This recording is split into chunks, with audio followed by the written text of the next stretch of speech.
Hello friends, അപ്പോൾ ഇന്നത്തെ video എന്ന് പറയുന്നത് തോക്കനെ വാട്ടർഫോൾ കാണാൻ പോയതിൻ്റെ കഥയും അതേപോലെ തന്നെ തിരിച്ച് ഡൽഹിയിലേക്ക് പോയതിൻ്റെ കഥയാണ് കേട്ടോ. അപ്പോൾ ഇതോടുകൂടി എൻ്റെ നൈനിത്താൾ ട്രിപ്പ് ഇവിടെ അവസാനിക്കുകയാണ് അവസാനിക്കുകയാണ്. അങ്ങനെ ഞങ്ങൾ 9 മണിക്ക് റിസോർട്ടിൽ നിന്ന് ഇറങ്ങി ബ്രേക്ക്ഫാസ്റ്റ് ഒന്നും കഴിക്കാണ്ടാണ് ഇറങ്ങിയത്. ഇറങ്ങി നേരെ ഞങ്ങൾക്ക് വേഗം അവിടെ വാട്ടർഫോളിലെത്താം, അത് കഴിഞ്ഞിട്ട് കുറച്ച് നേരം സ്പെൻഡ് ചെയ്യുക, അത് കഴിഞ്ഞിട്ട് നേരെ പോകുക, അതായിരുന്നു പ്ലാൻ. അവിടെ എത്തിക്കഴിഞ്ഞപ്പോഴറിഞ്ഞ കുറച്ച് വഴി നടക്കാനുണ്ടെന്ന്. നടക്കണ വഴിയാണെങ്കിൽ കുണ്ടും കുഴി എന്ന് പറഞ്ഞ വഴി.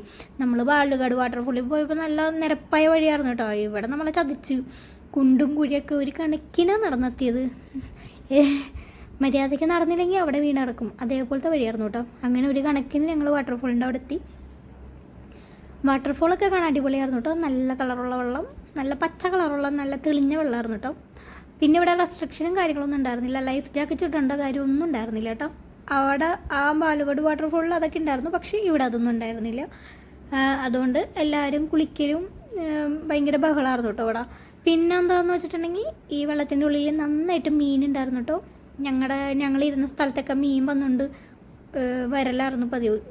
മീൻസ് കൊത്തി കളിക്കാനൊക്കെ വരലായിരുന്നു കേട്ടോ. അങ്ങനെ കുറച്ച് നേരം അവിടെ ഇങ്ങനെ ഇരുന്ന് കഴിഞ്ഞപ്പോൾ ഞങ്ങൾ എന്ത് ചെയ്തു, ഞങ്ങൾ വിശന്ന് കഴിഞ്ഞപ്പോൾ ഞങ്ങൾ നേരെ അവിടെ അടുത്തുള്ള കഫേയിൽ പോയി ഞങ്ങൾ മാഗി കഴിച്ചു. ബ്രഞ്ചാക്കി മാഗിയാണ് കേട്ടോ മേടിച്ചത്. പിന്നെ ഒരു രാജമ റൈസും കൂടി മേടിച്ചിട്ടുണ്ടായിരുന്നു. അതൊക്കെ കഴിച്ച് കഴിഞ്ഞിട്ട് ഞങ്ങൾ നേരെ റിസോർട്ടിലെത്തിയപ്പോഴേക്കും 4 മണിയായിരുന്നു. 4 മണിയായി. കാരണം വീണ്ടും ഞങ്ങൾക്ക് ബ്ലോക്ക് കിട്ടി. അതുകൊണ്ട് പിന്നെ പറയണ്ടല്ലോ, 4 മണിയായി. അത് കഴിഞ്ഞ് തിരിച്ചവിടെ നിന്ന് ഡൽഹിക്ക് പോണ ടൈം ആയപ്പോൾ അതിലും വലിയ ബ്ലോക്ക് കിട്ടി. ബ്ലോക്ക് എന്ന് പറഞ്ഞാൽ അതിലും വലിയ ബ്ലോക്ക് ഇനി കിട്ടാനില്ല, അതേപോലത്തെ ഒരു ബ്ലോക്ക് കിട്ടി.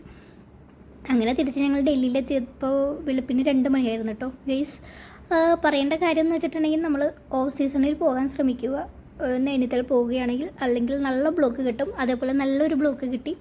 ട്രിപ്പൊക്കെ അടിപൊളിയായിരുന്നു. പക്ഷേ ഞങ്ങൾ കൂടുതൽ ടൈം ചിലവാക്കിയത് എനിക്ക് തോന്നുന്നു കാറിലാണെന്നാണ്. എന്താണെന്ന് വെച്ചിട്ടുണ്ടെങ്കിൽ ബ്ലോക്കും കാര്യങ്ങളായതുകൊണ്ടാണ് കേട്ടോ. അങ്ങനെ എല്ലാം കൂടി നല്ലതായിരുന്നു ട്രിപ്പ്. അപ്പോൾ ഇത്രയുള്ള ഇന്നത്തെ വീഡിയോ. നെക്സ്റ്റ് വീഡിയോ കാണുമ്പോഴേക്കും ബൈ ബൈ, ടാറ്റ.